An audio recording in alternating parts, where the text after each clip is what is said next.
All right, so let me show you. I just put in the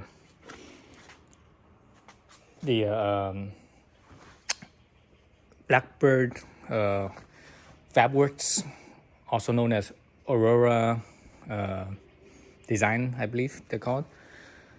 Low seat rails. So I'm gonna show you difference between the stock one and the stock seat height and the Blackbird Fabworx seat height. So here, actually, let's do a side view. You see it a little better. So there's a side view right there. You can see the height difference. Actually, let me grab a tape measure here real quick. Do a tape measure. Right there, you see it's from the top of the seat to the top of the roll bar cover. It's about an inch and a half. About an inch and a half is difference. All right, that. And this side here, this is the stock seat height here. This one is about an inch, no, not even an inch. This one is about 3/4 of an inch. Yeah, about 3/4 of an inch. Well, maybe even a little less. I should get a straight edge and put it across, but that means I need two hands, and I'm holding the camera with one hand, so. But eyeballing it, it looks like a 3/4 of an inch. So the other one was an inch and a half, so seems to be about 3/4 of an inch difference. But I think Blackbird says the difference in height is actually, at least for according to them, they say it's just over an inch. I think they say like an inch and an eighth. It does feel lower when I sit down on it, as far as where I'm looking out. When I'm looking out here, my eyeballs right now, sitting in the passenger side, my eyeballs is about right at the halfway part of the windshield. Before the seat lowering, it felt like my eyeball was about a third of the way down from the top. So there is that physical difference. But when you do lower the seat, one thing you have to be aware of, especially on the passenger side, is because this hump right here on the passenger side, underneath here is the catalytic converter. So this hump right here, it would, when you lower your seat, it would touch your calf. So I'm touching my calf, right? Not quite the calf muscle, just on the bottom end of the calf muscle on the side right there. So I definitely touched that. So be aware of that. Your passengers will feel that. As far as the seat angle goes, when I say seat angle, I'm talking about how the actual seat itself, this angle here, it feels, this angle here from as far as level with the ground and how much it is, it feels like the same. It doesn't feel, I don't really feel a difference, it's not noticeable. Is what I should be saying. I don't really notice the difference between the Blackbird seat angle versus the stock seat angle. It feels about the same to me. Now, I've also had the Paco Motorsports low seat rails as well, and those ones, the biggest difference, well, besides the height, the Paco Motorsport seat rails, it's actually lower than this. Lower than this, but this is pretty close. But the main thing with the Paco is that the Paco ones, it angles, the front end angles up a little bit more, and the bottom, the back end is down more. So the front to rear height difference is greater. So basically, it angles more like this. And I actually really like that. It feels really good. It feels because these are bucket seats, right? So with that angling even more, it actually makes it feel even more of a bucket than these ones, than this angle here. So it makes it feel more like the same seats. It makes it feel more like a bucket seat, but also it actually gives you more leg room And because this way here being more a little flatter than the Pacos, that means this end here it's a little bit lower, so your legs are a little bit straighter. Whereas the Paco, because of the more of an angle up like this, it makes your legs bend more. Your knees bend more. So it actually gives you more leg space because of that. Because when your knees more bent, it's less straight. So it requires less room, right? So that's the most noticeable difference between the Blackbird and the Paco Motorsports and the in the factory seat height setup. Yeah. So far I'm digging. I mean, I just obviously I only put it on the passenger side. I just still need to do the driver's side, and the driver's side's a little bit more complicated. That's why I did the passenger side first, just to kind of see how complex it was. And I also, when you do things, you should do it symmetrically, right, in a matching set. Otherwise, it's kind of weird when one's done and the other one's not done, and it's just kind of awkward. I guess if you're on the budget, then you just do your driver's side only. But anyways, so that's the setup right there. That's the difference. So if you're on a budget, go with the Pacos. I mean, the negative side to the Pacos obviously is that they don't adjust, so you're fixed. So when I had the Pacos in here, the passenger side I slid it all the way back, and the driver's side, obviously I had it to my leg length, to my how long my legs were. But that basically means if someone had longer legs or shorter legs than me, they wouldn't really fit it very well, right? So that's the reason why I got these ones. But these ones are way more expensive. The Pacos, for both of them, both front, or passenger and driver, they're a little bit over $200. And these ones, each one was $450, over $450. So basically like $900, over $900. So that's a big difference between $200 and $900, right? You're talking about $700 difference. That's a lot. But then the Pacos one, it's just a bracket. It's just an L bracket. So nothing complicated about it. So that's why it's cheap. While this one is actual mechanism and the sliders and everything. So that's why that's a bigger cost. Also, the installation is more involved.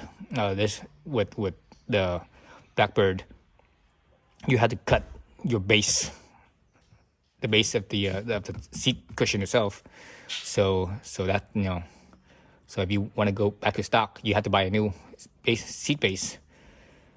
But the Paco, you don't have to. You could just reuse everything, and it's reversible. It's easily reversible. This one is reversible as well, but you have to buy a new base. But so it's a lot more involved, and I have no idea how much the new base costs.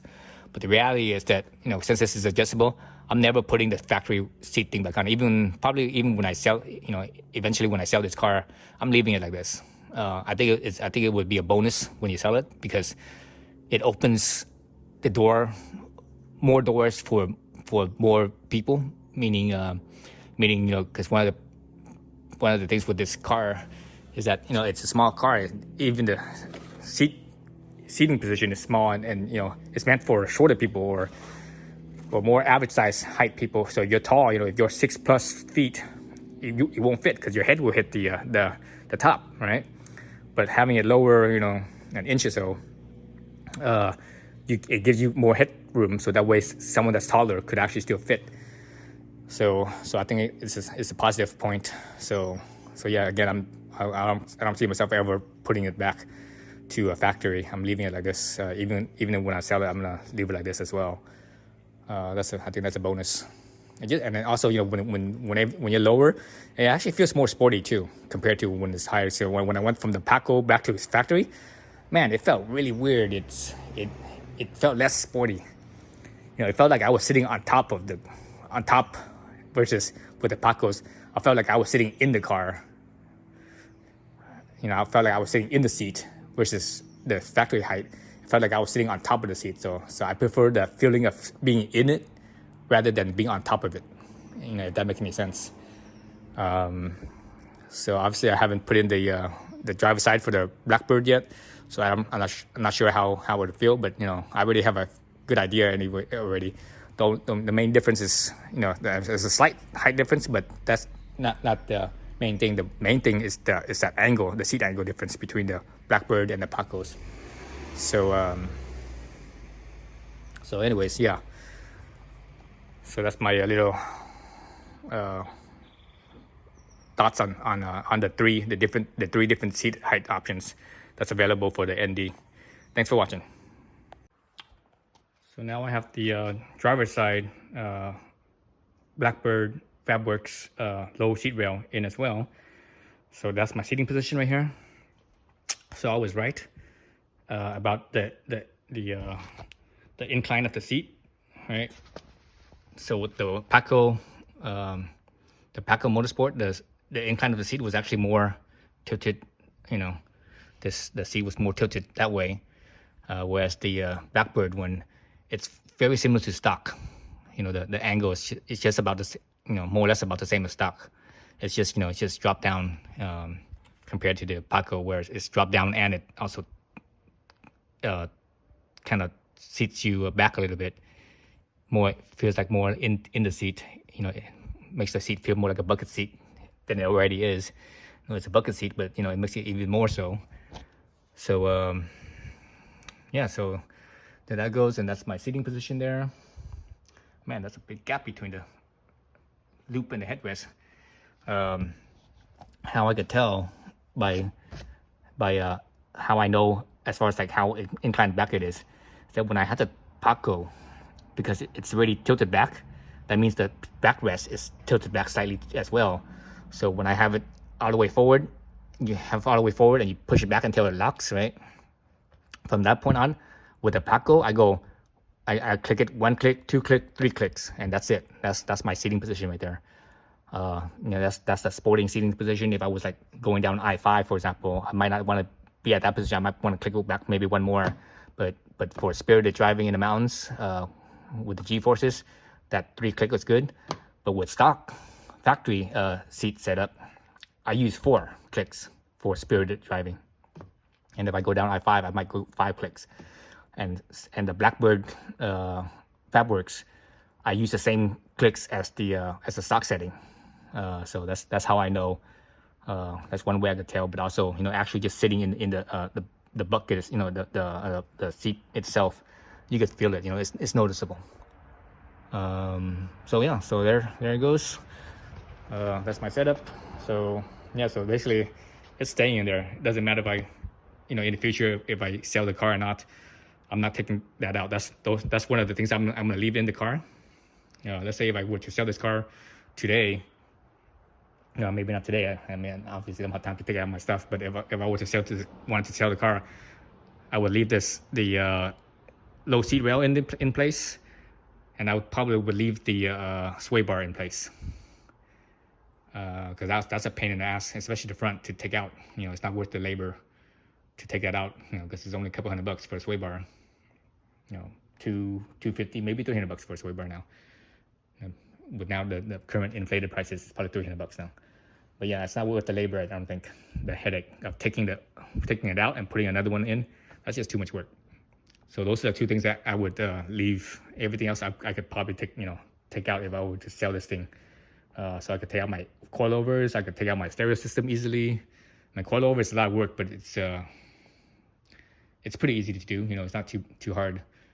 Take out the stereo system, my undercarriage, all the covers I have underneath, and the bracing I have underneath. That's pretty easily to do to take off as well.